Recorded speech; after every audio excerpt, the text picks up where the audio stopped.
Racism, injustice, inequality, are there real solutions? These are some seemingly overwhelming issues that we're talking about. I think the last piece actually gives us a clue on this. When we get to these intractable issues, these wicked problems, it's time to go back to school. That you really can address these things that are so complex, that are so complicated, that have so many people layers without committing to doing some learning. And so in as much as it means normalcy for the kids from Ferguson Florissant, Riverview Garden School District, Jennings, that we really want to get them back into school, what this tells us as a community is we've got a lot to learn. So we've got to do some self-reflection. We've got to get into studying what our own privileges mean, meaning the elements of white privilege that have shown up in this, in the definitions, the elements of middle-class African-American privilege, where we are very much disconnected even from the narrative of Mike Brown, and our own history. When we talk about what the community has been doing, the supports that we have once had in place to make sure we had community policing and we had social structures that reflected, leadership structures that reflected the communities. We don't have many of those supports anymore, and we haven't taken the same kind of intentionality about it. So in some ways, we've got to go back to the playbook that we've had before, because we have seen better days than this. This is one of our most challenging hours. So I think we got to go back to school. We've seen better days. Have we taken a step back? I actually think we've taken a step forward. And I know that sounds very controversial, but these issues, racism, these deep issues that we're dealing with, have been pervasive for a long time. And so it's the unrest that is a step forward, that now many people are looking at this as though we're looking at a window into Ferguson, a window into this small subdivision. I would challenge that to say that it really is a mirror. Right. It's a reflection of our community, it's a reflection of our very souls.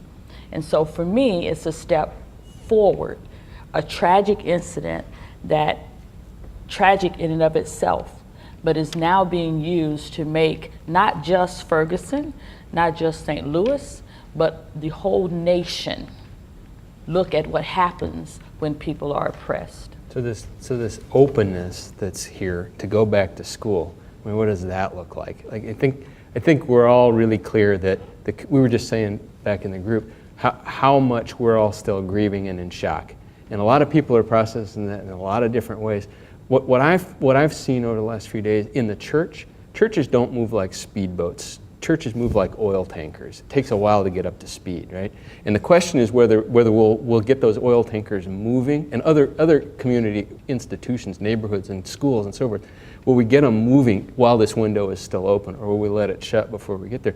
And I think the opportunity to learn is through really listening in our communities, listening to folks in our pews who are really struggling, and not let it sit, but actually pay attention to the mirror that's held up in front of us. Can we actually, and I tell you what I'm hearing from labor leaders, from faith leaders, all over, we don't want to let this go. We don't want to go back where we were. That was not peace.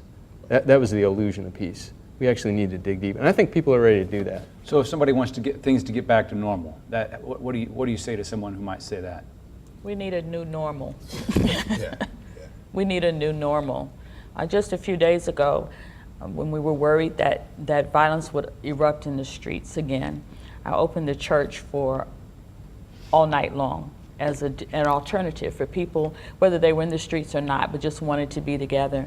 And only about a dozen people showed up, but they were black and white, as far away as Kirkwood, and I live in Florissant. My church is in Florissant.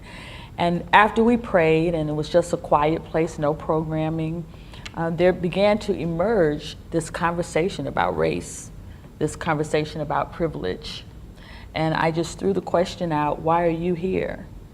And not allowing people to escape into what was happening in the streets, not allowing them to escape into what might happen in the justice system. Tell me, why are you here? Why would you drive all the way from Kirkwood at 11 o'clock at night to be in this place?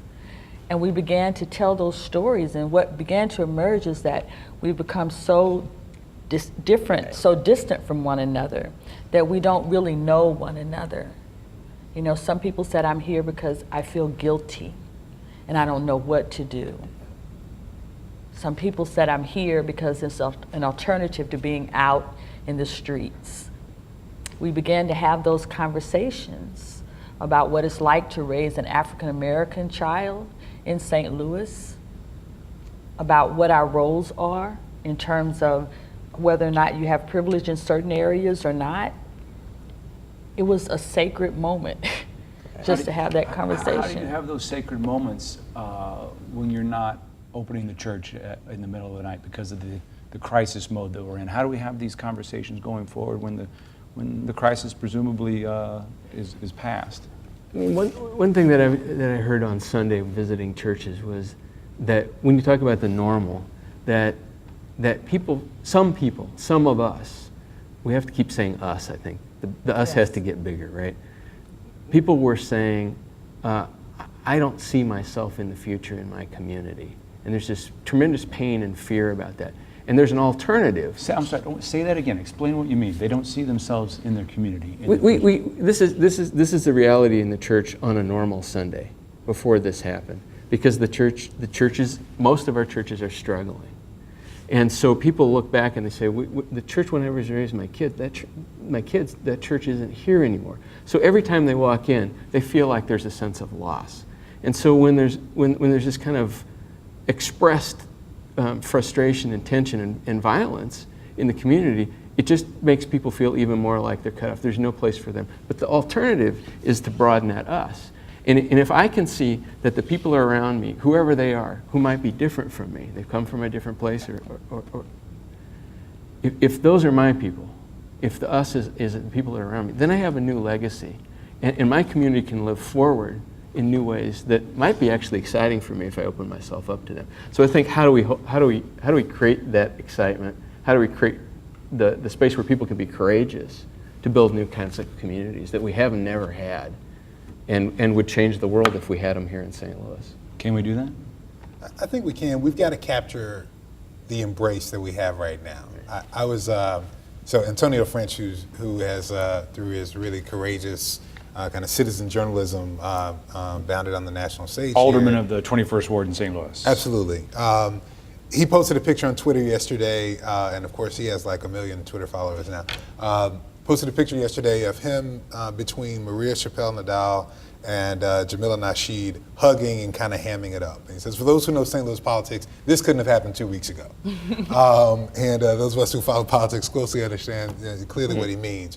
Well, I immediately looked at that and said, well, you know, if you look at most of the pictures of these clergy gatherings and these prayer vigils and these protests that have faith leaders and faith communities, that couldn't have happened 2 weeks ago either.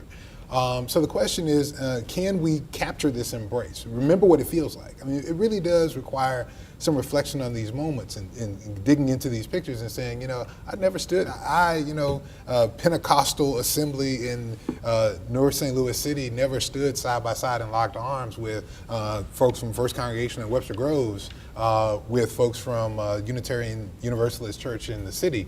And to say, but that felt good and that was right. That's what the church's mission is about. So from a faith community perspective, remember that the mission brought us together and perhaps find spaces where we can do mission together in the future.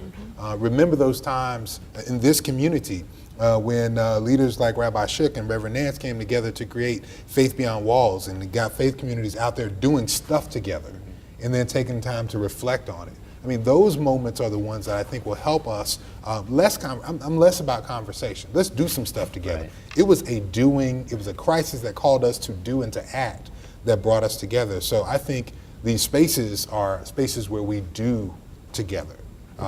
So let's be really clear. I think all three of us are really clear that we're not talking about just getting along. We're not talking about a relationship that's easy. We're talking about a relationship that acknowledges that a young African-American man was killed unarmed by a white police officer. We have to deal with that reality. If we're not dealing with that reality, then we're playing games, and I think we've done that enough.